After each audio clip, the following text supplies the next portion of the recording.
Hello mga mamis, it's me again, your Mami Cora, and welcome back to my channel. And for today's video ay share ko sa inyo paano magluto na masarap, malinamnam, at delicious na lychee flan.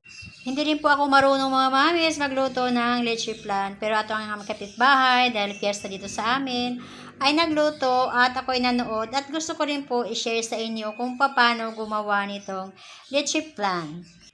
Dito ay gumamit siya ng 30 pieces na itlog, 1/2 kilo na skim milk, 10 kalamansi, 2.5 kilos ng sugar, pwedeng brown sugar or pwede rin white sugar. Pagsamasamahin lang po lahat ng ingredients at atin po siyang halo-haloin.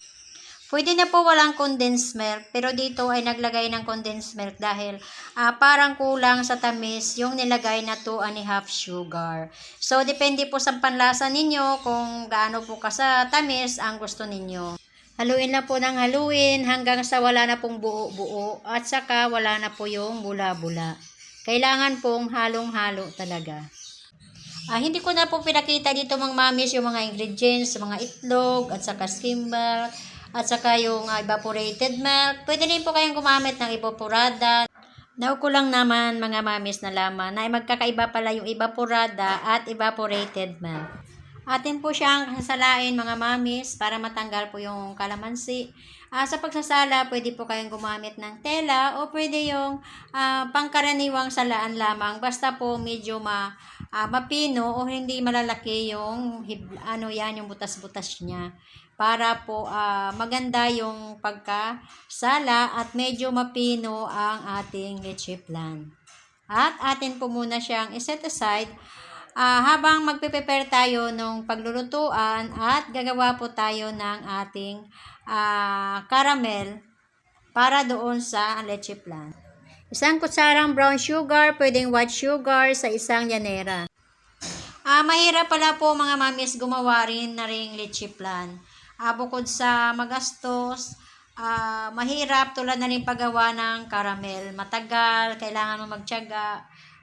Pero dito ay makakatipid tayo kung tayo ay mayroong negosyong halu-haluan, hindi na po tayo bibili. Makakatipid po tayo ng malaki dito. Kaya dun sa mga bago pa lang sa channel ko, huwag niyo pong kalimutan mag-subscribe at mag-like. At thank you so much sa mga nanonood sa aking channel. Kailangan tunaw na tunaw yung asukal.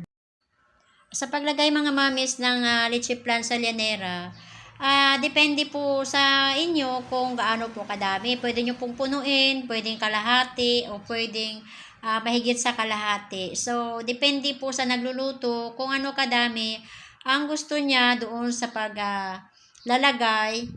Kung gusto niya makapal o gusto niyang manipis lamang.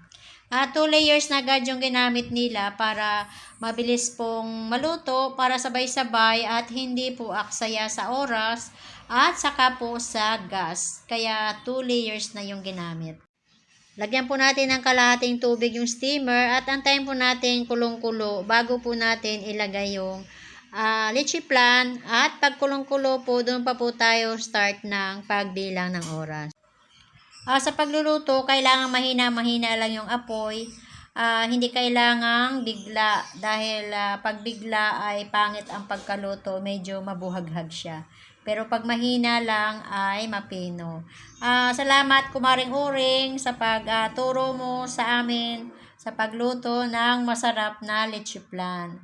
Dito hindi siya gumamit ng foil o plastic sa pag-cover ng isa-isa ng lychee flan, kundi siya ay tinakpan niya o ni-cover niya yung takip ng steamer. Nilagyan niya ng tela para hindi pumawis ang mga lychee flan. Nanonood din po ako doon sa ibang nagluluto. Pero ngayon lang ako nakakita ganitong nag-cover ng tela doon sa takip at hindi naglagay ng foil o plastic doon sa lychee flan. Napakagaling ng pagluluto mo, Kumaring Uring. Maraming salamat. Sa nakikita nyo mga mamis, hindi nagtubig yung lychee flan. Wala siyang tubig o wala man lang siyang pawis. Kaya napakagandang style na ganito. Tipid po kayo sa foil at tipid sa plastic. Gamitan nyo na lang ng cover yung takip ng steamer. O mga mamis, kung gusto naman natin magluto ng kaunti lang, mga 10 egg lang, pwede natin i-adjust yung ingredients. Alam naman natin mga mamis, tayo matatalino. Kwentahin na lang natin kung ano kadami yung ingredients na ilalagay natin. At basta tatandaan po natin, pagkulo, bago natin ilalagay yung leche flan. At atin pong kuveran. Pwede na rin pong walang tela o pwedeng meron. Nasa sa inyo po kung alin pong susundin ninyo doon sa ating itinuro ng aking kumare. Orasan po natin, 30 minutes hanggang 1 oras. Pero kailangan pong i-check pa rin natin kung luto na. Jeron! Sarap. Ano? Yan. Sarap. Sarap. O you see mga mamis, kitang-kita nyo sa texture kung gaano kasarap ang leche flan. Pagluto na, lalagyan na natin ng plastic isa-isa at pwede na natin ilagay sa ref. Hope you like my videos for today. Thank you for watching.